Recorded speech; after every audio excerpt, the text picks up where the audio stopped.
তোমাদের সামনে নিয়ে চলে এসেছি পচা ডিম। পচা ডিমের সঙ্গে তোমাদের পড়াশোনার কিন্তু একটু লিঙ্ক আছে। কিসের লিঙ্ক? পরীক্ষাগার ও রাসায়নিক শিল্পে যে অজৈব রসায়ন, সেই ভাবমূলে যে আমরা একটা গ্যাস এবার পড়বো, সেটা হচ্ছে H2S গ্যাস, হাইড্রোজেন সালফাইড। সেই হাইড্রোজেন সালফাইড গ্যাসের গন্ধ কিন্তু এই পচা ডিমের মতো।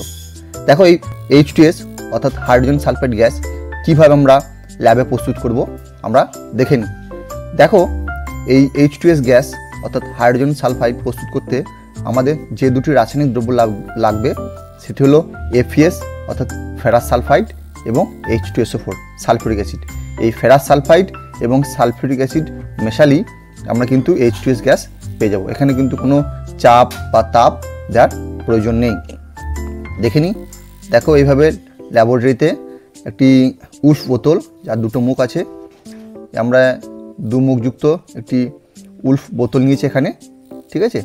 এখানে দেখো দুটো মুখ আছে, একটা মুখে কর্কের ছিপে আটকে সেখানে একটি ফানেল যুক্ত করা আছে, যার সাথে আমরা H2SO4 অ্যাসিড ঢালতে পারি। আর এই উষ বোতলের নিচে আমাদের নেওয়া আছে FeS। যখনই আমরা এই H2SO4 ঢালবো, FeS-এর সঙ্গে বিক্রিয়া করে H2S গ্যাস উৎপন্ন করবে।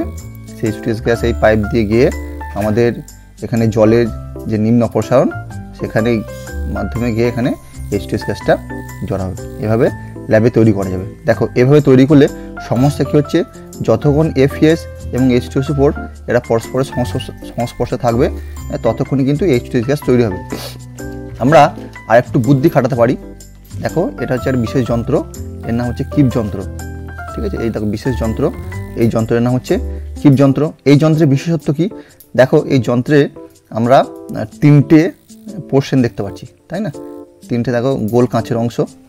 এখন এই তিনটে গোল কাঁচের অংশের মধ্যে এখানে একটা বুদ্ধি কি খাটানো হয়েছে সেটা দেখো। এই যে প্রথম যে আমাদের উপরে গোল কাঁচের অংশ রয়েছে, তার সঙ্গে দেখো সরু একটা কাঁচের পাইপের মতো যুক্ত করা হয়েছে এবং তার প্রান্তটা উন্মুক্ত হয়েছে কিন্তু একদম শেষ কাঁচের পাত্রে, বুঝতে পেরেছি? তাহলে এই যে পাত্রের সঙ্গে ডাইরেক্ট টাচ আছে কিন্তু একদম নিচের পাত্রে, মাঝের অংশটার সঙ্গে কোনো যোগাযোগ নেই, ঠিক আছে। একবারে সরু পাইপটা, কাঁচের পাইপ বেশে এখানে খুলছে। এর ফলে লাভ কী হচ্ছে দেখো, আমরা যখন এই যন্ত্রটার নাম হচ্ছে কিপ যন্ত্র। এই কিপ যন্ত্র যখন আমরা এখানে H2SO4 অ্যাসিড ঢালি, ঠিক আছে, H2SO4 অ্যাসিড যখন ঢালছি, আমরা এখানে H2SO4 অ্যাসিড ঢালছি, এই অ্যাসিডটা কিন্তু সরাসরি একদম নিচে চলে আসছে, এই পাত্রে চলে আসছে। আর এই পাত্রের মধ্যে আমরা রাখছি FeS, ঠিক আছে, এই যে ফেরাস সালফাইড রাখছি, আর অ্যাসিডটা ডাইরেক্ট এখানে নিচে চলে আসছে। এখন অ্যাসিড যখন ঢালবো আস্তে আস্তে নিচে চলে আসছে, এই যে দেখো নিচে চলে এসেছে। চলে আসার পর এই পাত্র যখন পূর্ণ হয়ে যাবে তখন উপর পাত্রে চলে আসবে। উপর পাত্রে আসার সঙ্গে সঙ্গে তখন FeS আছে, FeS-এর সঙ্গে H2SO রিয়াকশন করবে। রিয়াকশন করার ফলে কি এখানে আমাদের H2S গ্যাসটা উৎপন্ন হবে। যখন H2S গ্যাস আস্তে আস্তে বেশি উৎপন্ন হবে তখন গ্যাসের একটা প্রেশার থেকে, চাপ থেকে, তোমরা জানো এই চাপে তখন কী করবে, এই সালফিউরিক অ্যাসিডকে নিচে নামিয়ে দেবে। এখন নিচে নেমে চলে এসেছে, এই অ্যাসিড যখন নিচে নেমে চলে আসছে তখন এই সরু পাইপটা এর সঙ্গে যুক্ত আছে, আস্তে আস্তে ওপর দিয়ে চলে যাবে, তখন কিন্তু রিয়াকশানটা বন্ধ হয়ে যাবে।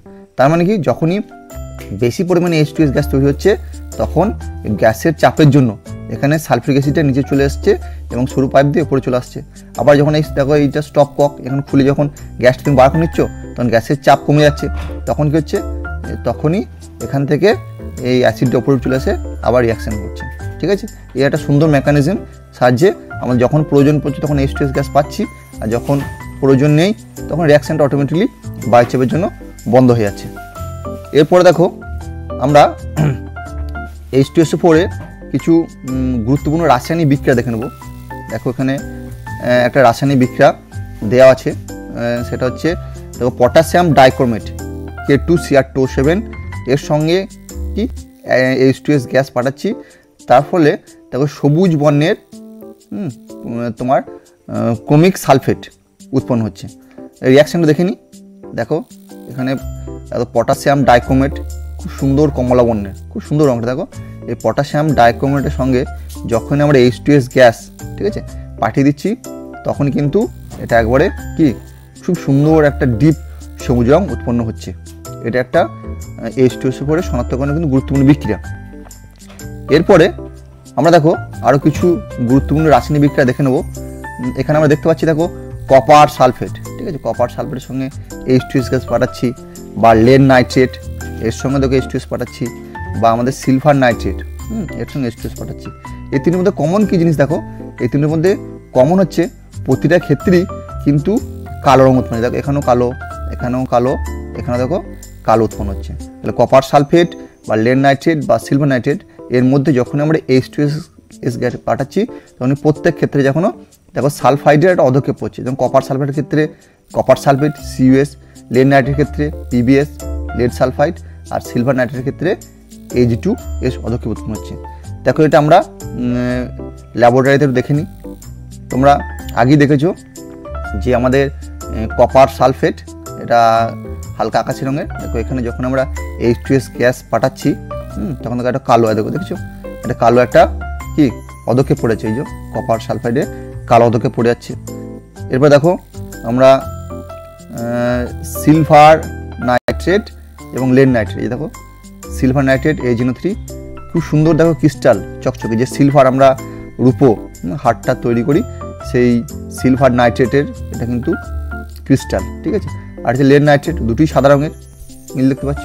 এখন এগুলো যখন জলে গুলবো, জলে গোলার পর যখন এর মধ্যে দুটোতেই H2S গ্যাস পাঠাবো, দেখো এখানে AgS এর আমাদের কি কালো অধক্ষেপ পড়ছে, এখানে PbS, ঠিক আছে, লেড সালফাইড অধক্ষেপ পড়ছে, এখানে কিন্তু Ag2S হবে, তাই না, সালফাইডের যোজ্য 2, এটা আমার পূর্ববর্তী ভিডিও দেখে নেবে কেন Ag2S হলো। PbS দুটো ক্ষেত্রেই কালো অধক্ষেপ পড়ছে। এরপর দেখো আরেকটি গুরুত্বপূর্ণ বিক্রিয়া আমরা দেখে নেব, সেটা হচ্ছে সোডিয়াম নাইট্রোপোসাইড, ঠিক আছে। এটা মুছে দিই, এটা তাহলে বুঝতে সুবিধা হবে আমাদের। গুরুত্বপূর্ণ বিক্রিয়া সোডিয়াম, দেখে নাও সোডিয়াম নাইট্রোপোসাইড, সোডিয়াম নাইট্রোপোসাইড, ঠিক আছে। সোডিয়াম নাইট্রোপোসাইড যৌগটা আমরা দেখে নিই, এটা হচ্ছে আমাদের সোডিয়াম নাইট্রোপোসাইডের একটা জার, সোডিয়াম নাইট্রোপোসাইড, আর সোডিয়াম নাইট্রোপোসাইড রং হচ্ছে এরকম লালচে লালচে বাদামি, ঠিক আছে। সোডিয়াম এনের জন্য নাম হলো সোডিয়াম, তারপর নাইট্রো নাম হলো কি জন্য, এনোর জন্য, ঠিক আছে, এনও রয়েছে, এনোর জন্য নাম হলো নাইট্রো। প্রুসাইড দেখো IDE, হ্যাঁ আইডি নাম হচ্ছে সায়ানাইড, CN মানে সায়ানাইড, সেই সায়ানাইডের IDE। তাহলে লোহার ক্ষেত্রে কি হলো, লোহার ক্ষেত্রে অবিচার হয়ে গেল, সোডিয়াম নাইট্রোপোসাইডের মধ্যে সবার নাম মিক্স আছে কিন্তু লোহার নামটা মিক্স নেই, এটা মনে হতে পারে, কিন্তু এই যে সোডিয়াম নাইট্রোপোসাইড এই নামের একটা ইতিহাস আছে, ঠিক আছে। ইতিহাসটা আমরা দেখে নিই, দেখো এই যে প্রুসাইড কথাটা পেলে, হ্যাঁ এখানে প্রুশিয়ান সাম্রাজ্য, তোমরা ইতিহাস বই পড়ে থাকবে, যে প্রুশিয়ান সাম্রাজ্য, দেখো এখানে একটা প্রুশিয়ান সাম্রাজ্যের ম্যাপ দেখানো হয়েছে।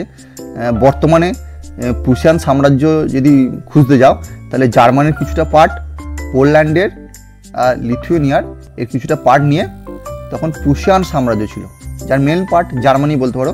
সেই প্রুশিয়ান সাম্রাজ্যের যে সেনাবাহিনীরা ছিল, ঠিক আছে, দেখো সেনাবাহিনী, এদের কিন্তু ড্রেসগুলো এত কমন জিনিস করে দেখো, একটা গাঢ় খুব সুন্দর রঙের নীল রং দেখতে পাচ্ছ, ঠিক আছে, এটাকে বলে প্রুশিয়ান ব্লু, ঠিক আছে। এই যে সুন্দর রং, সুন্দর গাঢ় নীল রং দেখছো, এর নাম হচ্ছে প্রুশিয়ান ব্লু। এই প্রুশিয়ান ব্লু নামটা থেকেই প্রুসাইড কথাটা এসেছে। তাহলে প্রুশিয়ান ব্লু রংটা কেন হয়েছিল, এর সংকেতটা ছিল দেখো, প্রুশিয়ান ব্লু যে যৌগ ছিল তার সংকেত ছিল Fe4 আর তোমার CN6(3), ঠিক আছে, দেখে না CN6(3). দেখো এই যে লোহা আর সায়ানাইড এই দুটো যোগ করে এই প্রুশিয়ান ব্লু কালারটা এসেছে। প্রুশিয়ান শব্দের মধ্যে কিন্তু লোহাটা অ্যাড হয়ে আছে, বুঝতে পেরেছো। এই জন্য এই যৌগটার নাম কি হয়েছে, সোডিয়াম নাইট্রোপ্রুসাইড। তাহলে প্রুসাইড কাকে ডিনোট করছে, এই লোহাকে ডিনোট করছে, ঠিক আছে। তো সোডিয়াম নাইট্রোপ্রুসাইড একটা গুরুত্বপূর্ণ সংকেত, আমরা সংকেতটা দেখে নিই।